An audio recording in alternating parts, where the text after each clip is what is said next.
Shri Education.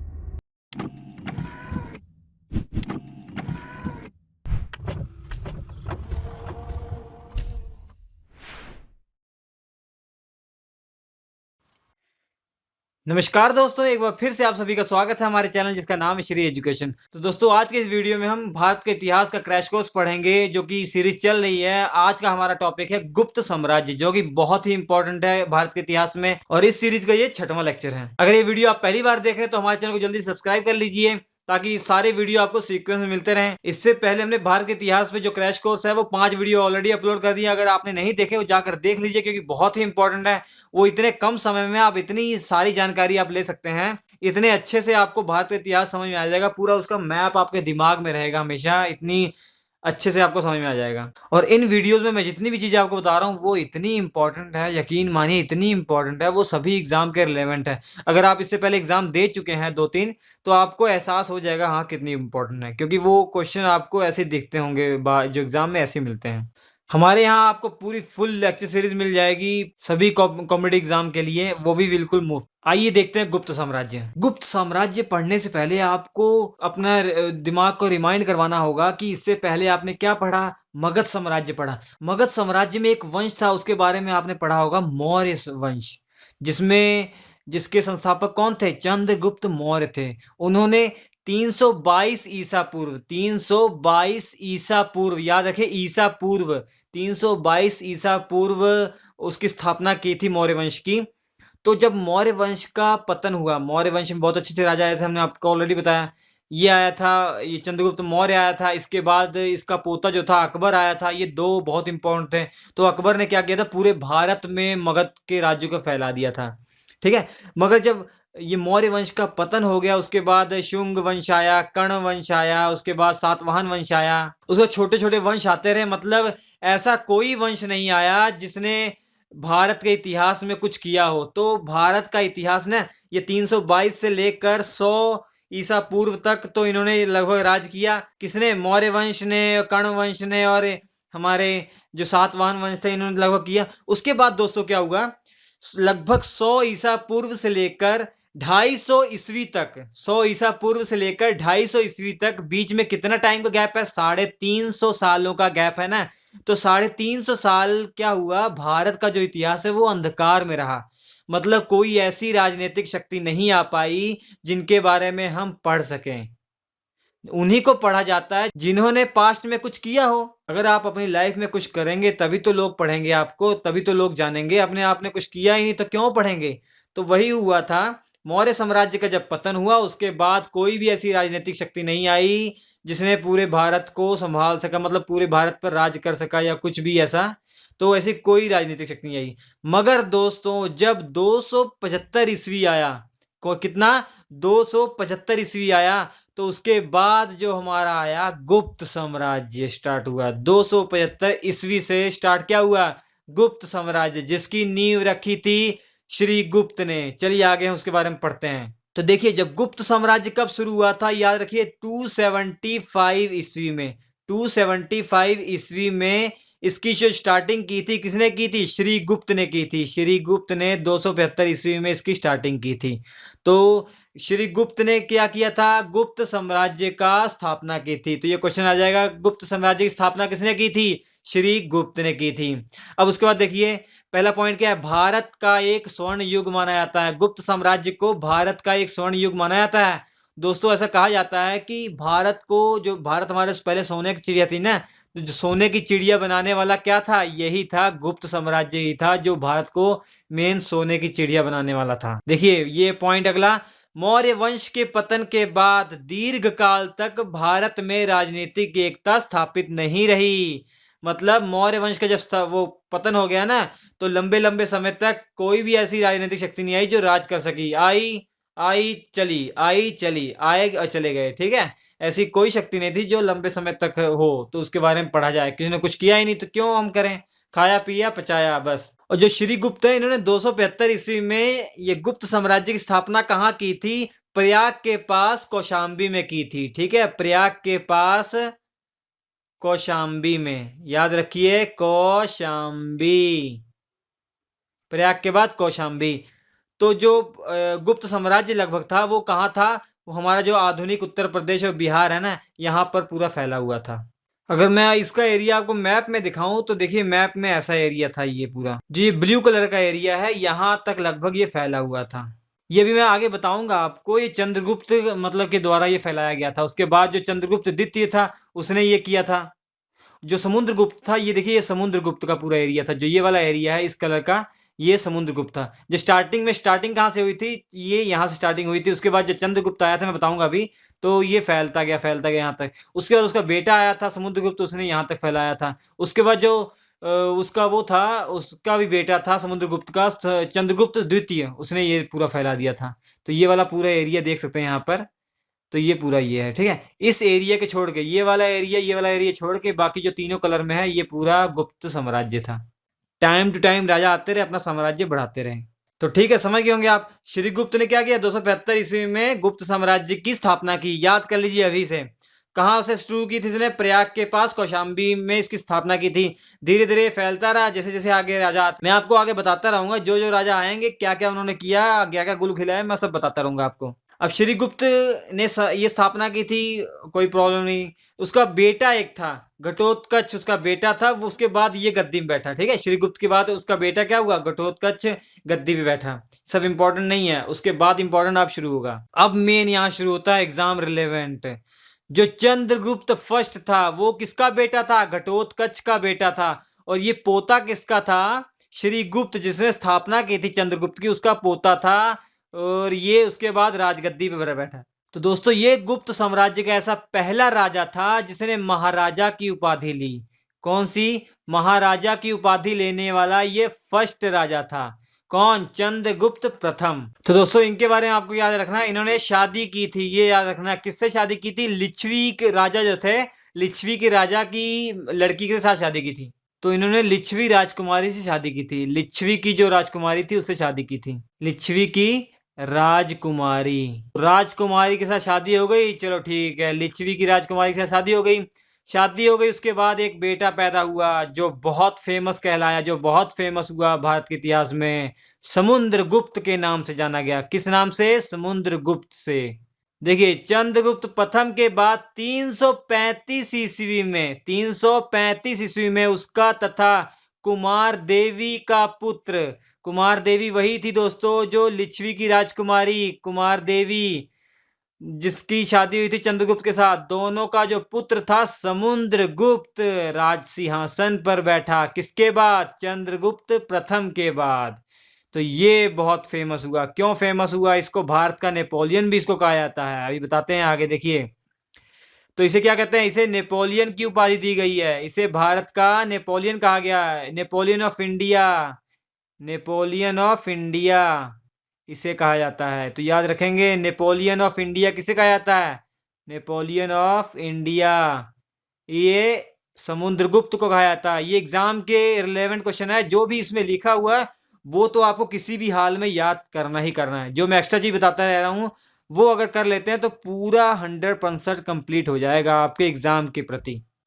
उसके बाद देखिए दोस्तों, समुद्रगुप्त ने वो क्या थी, खासियत क्या थी, वो राजा था और राजा के साथ साथ बहुत बड़ा कवि भी था और संगीतज्ञ भी था। तो समुद्रगुप्त एक अच्छा राजा होने के अतिरिक्त एक अच्छा कवि और संगीतज्ञ भी था। ये कैसे पता लगा, जो उसने सिक्के बनवाए थे, सिक्के उसने चलवाए थे, जो उसने सिक्के चलवाए थे उसमें अपनी फोटो इसने वो जो इंस्ट्रूमेंट, जो बजाने वाले इंस्ट्रूमेंट है उसके साथ खिंचवाई थी। तो इससे मालूम पड़ता है कि समुद्रगुप्त एक अच्छा कवि भी था। एक इनका दरबारी था, एक इनका वो था, दरबार का मंत्री था, बहुत ही फेमस मंत्री था। उसके बारे में आपको याद रखना है, उसका नाम हरिशेन था। क्या नाम था, हरिशेन। देखिए हरिशेन समुद्रगुप्त का मंत्री था और दरबार का कवि था। हरिशेन ने एक रचना की थी, क्या रचना का नाम था, प्रयाग प्रशस्ति। क्या रचना का नाम था, प्रयाग प्रशस्ति।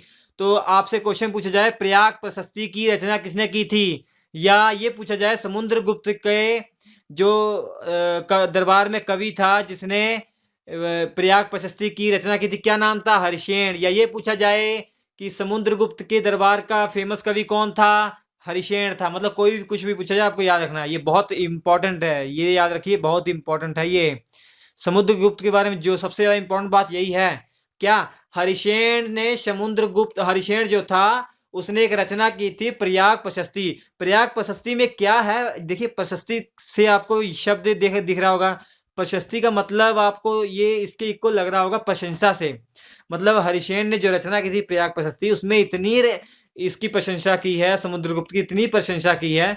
तो इसी किताब से, इसी रचना से हमको मालूम पड़ता है इसके बारे में, समुद्रगुप्त के बारे में इसी रचना से हमको मेन मालूम पड़ता है। जितनी भी उसने लड़ाइयाँ लड़ी थी, जहाँ जहाँ विजय किया था, मतलब जो भी गलत काम जो सही काम किए थे, जहाँ जहाँ राज्य रोहण किया था, तो साम्राज्य का विस्तार जहाँ जहाँ किया था, तो वो सब इसमें दिया गया है। ठीक है, हरिशेन ने की थी किसकी रचना? प्रयाग प्रशस्ति की। याद रख लीजिए, लिख लीजिए, जल्दी लिख लीजिए। उसके बाद देखिए दोस्तों, समुद्रगुप्त क्या हुआ, समुद्रगुप्त के दो बेटे थे, जिसका पहले का नाम था रामगुप्त और चंद्रगुप्त। देखिए चंद्रगुप्त बार बार आ रहा, तो आपको कंफ्यूज नहीं होना, तो क्लियर कर देता हूँ। पूरे भारत के इतिहास में जो पहला चंद्रगुप्त था वो मौर्य था। उसका नाम क्या था? चंद्रगुप्त मौर्य, वो अलग है।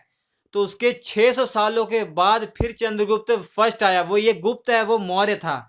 फिर चंद्रगुप्त जो आया, उसका पहला नाम था वो चंद्रगुप्त प्रथम था। उसके बाद उसी के वंश में एक लड़का था, उसका नाम चंद्रगुप्त द्वितीय रखा।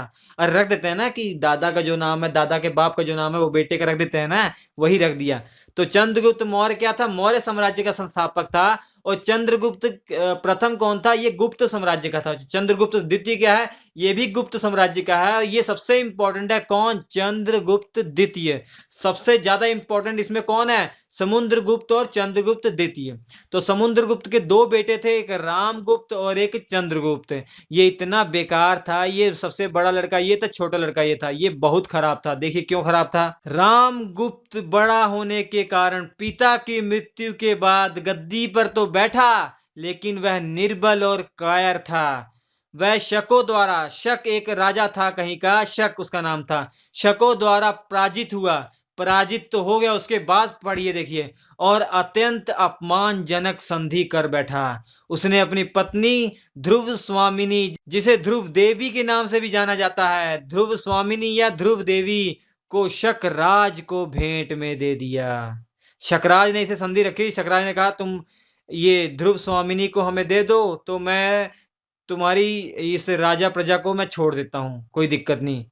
तो ये पागल क्या था, इसने अपनी इज्जत दांव पे लगा दी, मतलब अपनी वाइफ को, ध्रुव स्वामिनी को शकराज के हाथों भेंट कर दिया। मगर उसके बाद जो छोटा बेटा था चंद्रगुप्त, उसके बारे में देखिए। लेकिन उसका छोटा भाई चंद्रगुप्त द्वितीय बड़ा ही वीर और स्वाभिमानी व्यक्ति था। तो उसने दोस्तों क्या किया, उसने उसने बाद में शकराज को मारकर और उसकी पत्नी को छुड़ा लाया। शकराज को मारकर उसकी पत्नी को छुड़ा लाया। उसके बाद समय बीतता गया, थोड़े समय बाद फिर इसने कुछ अपमान किया उसका। तो चंद्रगुप्त को आया गुस्सा, चंद्रगुप्त ने रामगुप्त का वध कर दिया। चंद्रगुप्त ने रामगुप्त की क्या कर दी? हत्या कर दी। और जो ध्रुव स्वामिनी थी, इसकी शादी, इसके साथ शादी कर ली, ध्रुव स्वामिनी के साथ शादी कर ली। उसके बाद चंद्रगुप्त द्वितीय ने एक और शादी की थी, आगे बताऊंगा। तो मगर चंद्र रामगुप्त को मार दिया, इसको मतलब प्रॉब्लम हो रही थी, तो इसके साथ शादी कर ली। उसके बाद देखिए क्या लिखा, चंद्रगुप्त द्वितीय ने क्या किया, शकों, जिसने उसकी वाइफ को ले गया था ना, पर अपनी विजय हासिल की और उसको छुड़ा लाया था, उसके साथ शादी कर ली थी। जिसके बाद गुप्त साम्राज्य एक शक्तिशाली राज्य बन गया। उसके बाद क्या हुआ, गुप्त साम्राज्य क्या हुआ, एक शक्तिशाली राज्य बन गया। हमने आपको मैप दिखाया था, देखिए इस मैप में जो ये देख सकते हैं आप, यहाँ पे चंद्रगुप्त द्वितीय जो ये वाला है, ये वाला जो ये इस कलर में है, वो चंद्रगुप्त द्वितीय ने किया था। तो देखिए, तो ये तो चंद्रगुप्त ने ये कर दिया। तो चंद्रगुप्त का जो बेटा था समुद्रगुप्त ने ये पूरा फैला दिया। उसके बाद ये तो था ही था, उसके बाद चंद्रगुप्त द्वितीय ने क्या कर दिया, ये पूरा फैला दिया, अपने साम्राज्य को और फैलाया। तो चंद्रगुप्त द्वितीय क्या था, उसने अपने साम्राज्य को और फैलाया। उसके बाद उसने अपने चंद्रगुप्त द्वितीय ने नाग राजकुमारी कुबेर नागा के साथ फिर शादी की थी। ये तो थी पहले वाली, वो तो उसके भाई की थी। मगर फिर उसके बाद कुबेर नागा के साथ इसने अपना विवाह रचाया था। किसके साथ? कुबेर नागा के साथ, जिससे एक उसकी बेटी पैदा हुई, जिसका नाम था प्रभावित गुप्त। क्या नाम था? प्रभावित गुप्त। ये आपसे नहीं पूछा जाएगा एग्जाम में, और ये भी क्वेश्चन नहीं पूछा जाएगा बेटे इसके वाइफ शादी किसने की थी। मैं बता रहा हूँ, मतलब आपको पूरा पता लग जाए ना हिस्ट्री कैसे कैसे हुआ, तो इसे याद रखने में आसानी होती है।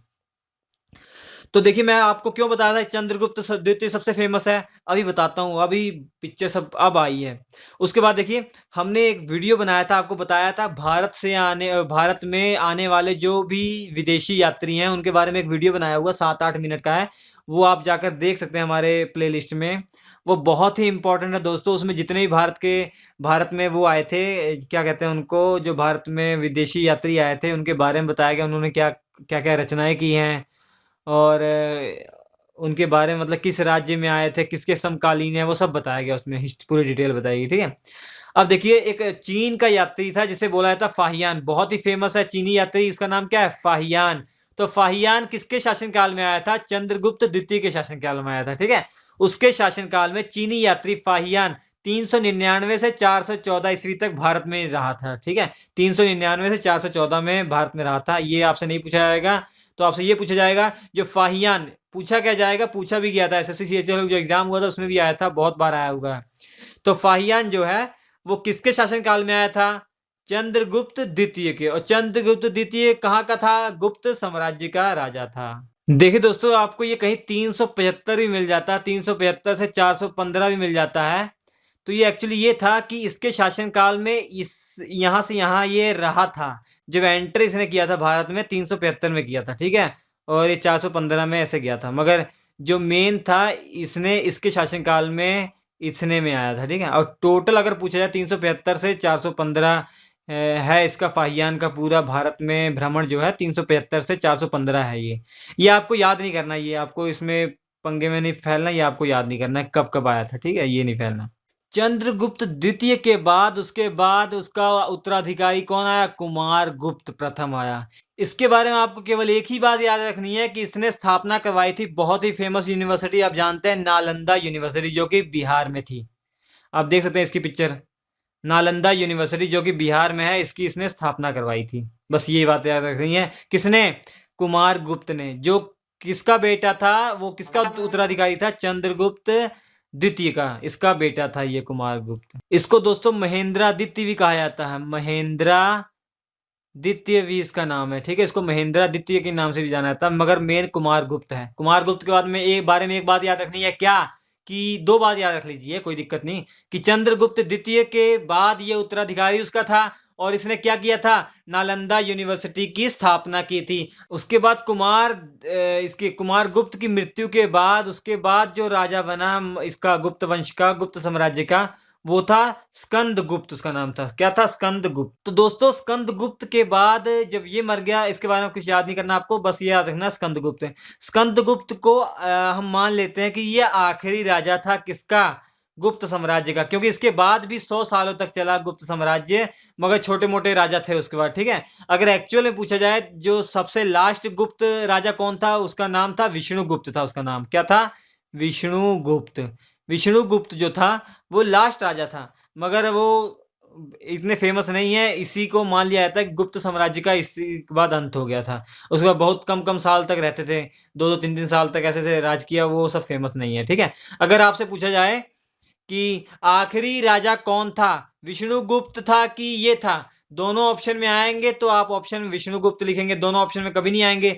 अगर ऑप्शन में विष्णुगुप्त आया और ये नहीं आया तो विष्णुगुप्त हो जाएगा, अगर ऑप्शन में ये आया और कोई नहीं आया तो ये हो जाएगा, ठीक है। वैसे इसको मान लिया जाता है क्या, कि ये आखिरी राजा था, मगर एक्चुअल में जो आखिरी राजा था वो कौन था, विष्णुगुप्त। इसको क्यों माना जाता है, क्योंकि गुप्त साम्राज्य पढ़ रहे हो ना भैया, गुप्त साम्राज्य इसने लगभग 12 सालों तक राज किया था, 455 ईस्वी से 467 ईस्वी तक, मतलब 455 से 467 तक इसने राज किया था। उसके बाद इसका भी राज खत्म हो गया, फिर धीरे धीरे दूसरे आते गए, उसका लगभग 100 सालों तक मिला जुला चला, बहुत वो वंश चलते रहे, मगर जो लास्ट हो गया वो विष्णुगुप्त है। इसके बाद ये फेमस नहीं है, पढ़ते नहीं, स्कंदगुप्त के बाद हम पढ़ते नहीं, ठीक है, स्कंदगुप्त के बाद आपको नहीं पढ़ाया जाता। उसके बाद दोस्तों आपको 3 बातों का बहुत ही ध्यान देना है, बहुत ही इंपॉर्टेंट ध्यान देना है। ये 3 नाम, कालिदास, आर्यभट्ट और वाराहमिहिर। अब देखिए कालिदास को सब जानते हैं, आर्यभट्ट को भी जानते हो, कई लोग इसको भी जानते होंगे। इसके बारे में देखिए, कालिदास जो थे वो समकालीन थे, उसी के काल में थे, किसके, चंद्रगुप्त मौर्य के, मौर्य नहीं, चंद्रगुप्त द्वितीय के। चंद्रगुप्त जो सेकंड था, इसी के काल में थे कौन? कालिदास। और ये उस समय संस्कृत लैंग्वेज में सबसे प्रसिद्ध जो कवि यही थे, कालिदास जो थे संस्कृत लैंग्वेज में सबसे प्रसिद्ध कवि थे। किसके काल में? चंद्रगुप्त द्वितीय के। ये क्वेश्चन आएगा दोस्तों कि चंद्रगुप्त, ये जो कालिदास थे ये किसके काल में थे? चंद्रगुप्त सेकंड के। ये संस्कृत के बहुत बड़े वो कवि थे, संस्कृत के कवि थे। उसके बाद जो दूसरे नंबर पे इनको पूरी दुनिया जानती होगी, आप भी जानते होंगे, आर्यभट्ट, जिन्होंने दशमलव की खोज की थी। किसकी खोज? दशमलव की खोज। और यही वो थे जिन्होंने पहले बताया था जो अर्थ है वो सूरज के चारों ओर घूमती है। सबसे पहले इन्होंने नहीं बताया था भारत में। तो इन्होंने खोज की थी किसकी? दशमलव की। और ये बहुत बड़े विद्वान थे चंद्रगुप्त सेकंड के दरबार के। चंद्रगुप्त सेकंड जो था उसके दरबार का जो सबसे बड़ा विद्वान था वो कौन थे? आर्यभट्ट। चंद्रगुप्त द्वितीय के दरबार के सबसे बड़े विद्वान क्या थे? आर्यभट्ट थे। और आर्यभट्ट ने आर्यभट्टियम और सूर्य सिद्धांत नामक दो ग्रंथों की स्थापना की थी। आर्यभट्टियम, आर्यभट्टियम, और दूसरा सूर्य सिद्धांत, सूर्य सिद्धांत। इन दो ग्रंथों की इन्होंने स्थापना की थी। ठीक है, इनके बारे में आप याद रखेंगे। क्या कालिदास क्या थे? कालिदास बहुत बड़े संस्कृत के वो थे, कवि थे। किसके काल में? चंद्रगुप्त द्वितीय के। और चंद्रगुप्त द्वितीय काल का ही वो था आर्यभट्ट, उसके दरबार का बहुत बड़ा विद्वान था, जिन्होंने क्या किया? दशमलव की खोज। जो पृथ्वी है वो सूर्य के चारों ओर घूमती है। और इन्होंने दो ग्रंथों की स्थापना की थी, आर्यभट्टियम और सूर्य सिद्धांत। और इनको याद रखेंगे, वाराहमिहिर को। ये थे गुप्त साम्राज्य में ये बहुत बड़े खगोलीय वैज्ञानिक थे, बहुत बड़े खगोल शास्त्री थे ये, खगोल शास्त्री। इन्होंने भी दो रचनाएं की थी, दो ग्रंथों की रचनाएं की थी, याद रखिएगा। पहली है वृहत संहिता, वृहत संहिता। और दूसरी है पंच सिद्धांतिका। पहली है वृहत संहिता और दूसरी है पंच सिद्धांतिका। और इन्होंने दो ग्रंथों की जो खोज की थी, इनके नाम ये हैं। ठीक है, और ये बहुत फेमस चीजें थी इनके बारे में। किसके बारे में? गुप्त साम्राज्य के बारे में। जो भी क्वेश्चन आएंगे इसी से आएंगे दोस्तों, ये बिल्कुल अच्छे याद कर लीजिए, कुछ भी कर लीजिए, रट लीजिए, जो मर्जी कर लीजिए, ये पढ़ के चले जाइए। गुप्त वंश का जो भी क्वेश्चन आएगा इसी में से मिलेगा आपको बस। अगर आपको हमारा वीडियो अच्छा लगा हो जल्दी से लाइक कीजिए दोस्तों हमारे वीडियो को। इसके बाद मैं अब वीडियो अपलोड करूंगा, इसका जो कंटिन्यू रहेगा। उसके बाद एक वीडियो के बाद जब स्टार्ट होगा हमारा दिल्ली सल्तनत जब हमारा मध्यकालीन भारत स्टार्ट होगा, उस वो सबसे इंपॉर्टेंट है। मध्यकालीन भारत आप जरूर पढ़िएगा दोस्तों, इतना इंपॉर्टेंट है कि बता नहीं सकता हूँ। मध्यकालीन भारत जिसमें मुगल थे, वो सब आप अच्छे से पढ़िएगा। तो प्राचीन भारत में आपको क्या क्या याद रखना है, अगर आप कम पढ़ना चाहते हैं तो हमारा मगध का जो वीडियो है वो देख लीजिए, और ये वाला वीडियो देख लीजिए, और जो पहला वीडियो था हमारा सिंध घाटी की सभ्यता वो देख लीजिए। और अगर सभी देख लीजिए, क्योंकि 20-20, 25-25 मिनट के वीडियो हैं सारे, क्या दिक्कत है, बहुत कम समय में आपको सब याद हो जाएगा। ठीक है, तो इन 6-7 वीडियोस में पूरा प्राचीन भारत आप अच्छे से पढ़ लेंगे। उतने ही वीडियो वहां पे होंगे, 4-5 वीडियो में पूरा जो हमारा मध्यकालीन भारत पढ़ लेंगे। उसके बाद मैं वो अपलोड कर दूंगा, तो लगभग मैक्सिमम 12 से 13 वीडियो में आप पूरा हिस्ट्री कंप्लीट कर लेंगे हम। आपके स्क्रीन पर 4 वीडियो आ रहे हैं, बहुत ही अच्छे वीडियो हैं। इन पर क्लिक करके आप हमारे चैनल पर भी जा सकते हैं, वहाँ पर भी आपको प्लेलिस्ट में बहुत अच्छे अच्छे वीडियोस मिल जाएंगे। हमारा ये वीडियो देखने के लिए आपका बहुत बहुत धन्यवाद।